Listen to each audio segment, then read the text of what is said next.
इसमें सच्चा मतलब बिल्कुल झूठ है, कहीं सच्चाई तो है ही नहीं।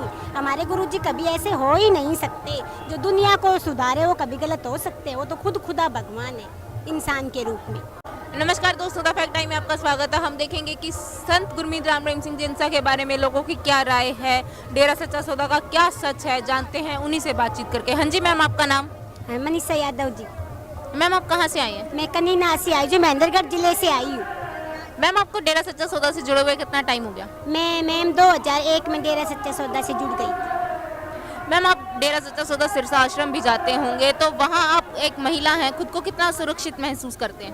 मैम मैं मतलब सिरसा के बारे में, हमारे गुरुजी के डेरे के बारे में मैं जितना कहूँ ना उतना ही मेरे लिए कम है। हम अपने घर में भी सुरक्षित नहीं है जितना हम डेरे में आकर सुरक्षित महसूस करते हैं। मैम जैसे कि अभी हम देख रहे हैं संत गुरमीत राम रहीम सिंह जिंसा के ऊपर बेअदबी के आरोप लगाए जा रहे हैं, तो इस बात में कितनी सच्चाई है? वो आपको किस धर्म की शिक्षा देते हैं, क्या कहते हैं वो आपसे?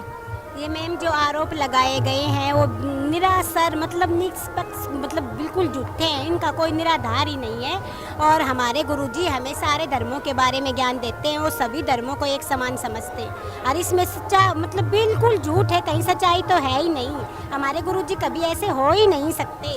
जो दुनिया को सुधारे वो कभी गलत हो सकते हैं, वो तो खुद खुदा भगवान है इंसान के रूप में, वो कभी गलत नहीं हो सकते। मैम जैसा कि डेरे की हर गतिविधि को राजनीति से जोड़कर देखा जाता है, तो राजनीति में कितना रोल है संत जी का? हमारे सतगुरु जी का राजनीतिक में बिल्कुल भी रोल नहीं है। वो तो हमेशा ये कहते थे कि बेटा हमें कभी भी राजनीतिक का शौक नहीं है, हम तो सिर्फ और सिर्फ दुनिया की भलाई के लिए यहाँ आए हैं और लोगों की भलाई करके ही जाएंगे। हमारे पॉलिटिक्स में तो हमारे कोई विचार नहीं है। आप जहाँ चाहो, हाँ ये ज़रूर बताते थे कि अच्छे उम्मीदवार को, तुम्हारी वोट की बहुत कीमत है, अच्छे उम्मीदवार को जो तुम्हें अच्छा ईमानदार लगे, देश को आगे ले जाने वाला हो, सच्चाई के रास्ते पे चलने वाला हो, भ्रष्टाचार को मिटाने वाले हो, देश की कुर्तियों को दूर भगाने वाले ऐसे इंसान को सोच समझ के अपने मत को दिया करो। मैम जैसे कि डेरा सच्चा सौदा एक सामाजिक संस्था है, तो ऐसे कौन कौन से कार्य हैं जो डेरे द्वारा किए जाते हैं? हमारे डेरे में वैसे तो 132 भलाई कार्य थे, मतलब अब 4 भलाई कार्य और जोड़ दिए गए हैं। अब कोरोना के टाइम में जैसे नींबू पानी पानी पिला के लोगों की सेवा करना, और एक छोटे बच्चों को जो बिल्कुल निस्वार्थ मतलब बच्चे हैं, जो बिल्कुल गरीब बच्चे हैं, उनको ट्वाइस दे के उनको मुहिम चलाई है, गरीब बच्चों को ट्वाइस दे के और उनको खाना वगैरह दे के। वैसे 100 भलाई कार्य है, कन्या भ्रूण हत्या, ब्लड ग्रुप भलाई के कार्यों में लगाना, आगे से आगे मतलब हर निस्वार्थ भावना से काम करना। मैम जैसा कि हम देख रहे हैं कि 4-4.5 साल हो गए संत गुरमीत राम रहीम सिंह जिंसा समाज के बीच नहीं है, तो इस चीज़ का समाज पर क्या फ़र्क पड़ा है? हाँ मैम, इस चीज़ पर समाज हमारा बहुत पीछे चला गया है। इतना भ्रष्टाचार, इतनी कुर्तियाँ बढ़ गई है जो आज समाज में आपको देखने को मिल रहा है। संस्कार नाम की चीज़ समाज में नहीं है। आप जा रहे हो, आप न्यूज़ के माध्यम से देख रहे हो कितना घर परिवार में, रिश्ते नातों में कितनी कड़वाहट आ गई। अगर आज 4 साल पहले हमारे गुरुजी यहाँ होते तो समाज को कुछ और ही मिलता। इस तरह का कुछ के कितनी भयंकर जो बीमारियाँ आई हैं, उनके बाद ही सब कुछ देखो कैसा उल्टा पुल्टा देश हो गया है सब कुछ।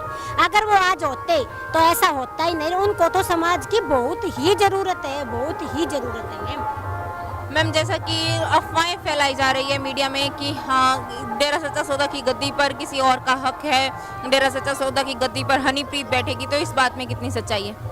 मैम इस बात में देखो अभी तो इतना कुछ सामने आया नहीं है। वैसे हनीप्रीत जो है हमारे पापा जी की बहुत ही प्यारी बेटी है। अगर हनीप्रीत भी बैठी गई तो पापा जी के सहयोग से ही होगा, नहीं ऐसा नहीं है कुछ भी डेरे के अंदर। बिल्कुल सच्चाई है इस बात में। अभी हमें कुछ इस बात में सुनने को हमें तो कुछ मिला नहीं है। वो आप कह रहे हो तो मैं मान लेती हूँ। मतलब जब अगर बेटी मतलब पापा को इतनी प्यारी है कि सबसे ज़्यादा, अगर पापा वहाँ रहेंगे तो हो सकता है हनीप्रीत जी को भी वही है। मैम सरकार से क्या अपील करना चाहेंगे आप? मैं सरकार से यही अपील करनी चाहूँगी, बहुत ही जल्दी हमारे सतगुरु जी को उद्धार किया जाए और समाज को सुधारा जाए बहुत जल्दी। मतलब ऐसे संत महात्माओं को कभी भी झूठे आरोप लगा के जेल में नहीं डाला जाए, क्योंकि इनका समाज पे, देश पे बहुत गलत असर पड़ता है। समाज की संत महात्माओं की वजह से ही हमारा देश सुरक्षित है, कुछ बचा हुआ हो तो जल्दी से जल्दी हमारे पिताजी की रिहाई की जाए, मैं यही कहना चाहूँगी सरकार से। तो दोस्तों हम लगातार देख रहे हैं ऐसा सच्चा संत जो सब धर्म की शिक्षा देता है, लाखों करोड़ों लोगों को सच की राह पर चलने की प्रेरणा देता है, इतने मानवता भलाई के कार्य करता है, वैश्याओं तक अपनी बेटी बनाता है। ऐसे सच्चे संत की समाज को बहुत ज़्यादा ज़रूरत है ताकि ये समाज नशा मुक्त हो सके। देखते रहिए दोस्तों the fact. Subscribe to our channel and press the bell icon.